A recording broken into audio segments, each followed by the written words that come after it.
right. Well, how do we get e-Khaya into our informal settlements and townships?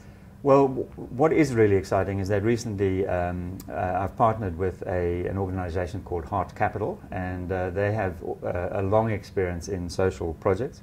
And what we are looking at doing, in fact, what we are busy with as we speak, is on what is called a food pods community garden site. We've started in the Philippines, now we're going on to Khaya Mandi and Stellenbosch.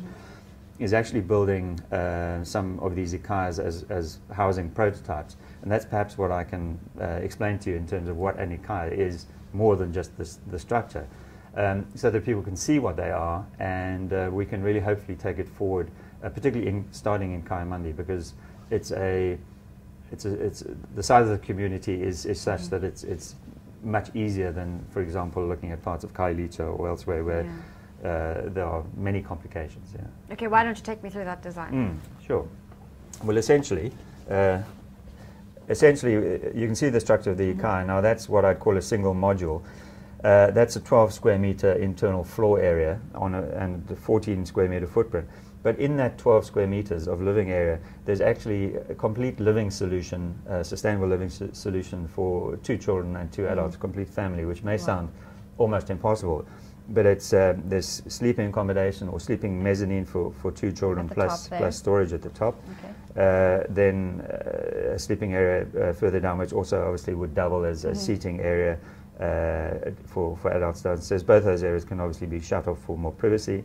There's a dry sanitation system, which is absolutely vital. I think it absolutely has to be part of the solution, despite, again, huge community acceptance challenges and political challenges there, as we would be aware from recent events. But that's included. Essentially solar cooker, evaporative cooler. I mean, the whole thing, as I've said, is insulated. Wow, very compact, but it looks like it has everything. Rainwater tank, cell phone charging from the sun, lighting, solar lighting, and so on. So and what's exciting, and the reason why I've explained that, is that our understanding is that the Stellenbosch municipality are strongly considering allowing us to lease for a relatively small amount some land, which we can then build some of these on, and they would be essentially, we've got a financing solution through impact investors, because people are very keen to invest in this type of thing. But it's provided that the sanitation infrastructure and so on doesn't have to be put in by the municipality. So we're saying these things are pretty much completely self-contained. The only thing that needs to come onto a site, a 5-hectare site with a whole lot of houses, is in fact a water supply. Although that's only to augment the rainwater supply that we already are storing. Now, how much does it cost to build one of these? That's really a difficult question to answer with any one figure.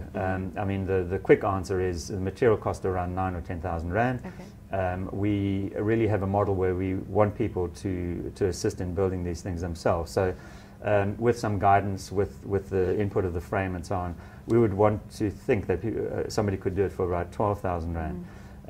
If one includes sustainable technologies, that's probably looking at about 16,000 rand. Okay. If one was simply looking at the same technology just to replace a shack, you'd be looking at a material cost of maybe 5,000 rand. All right.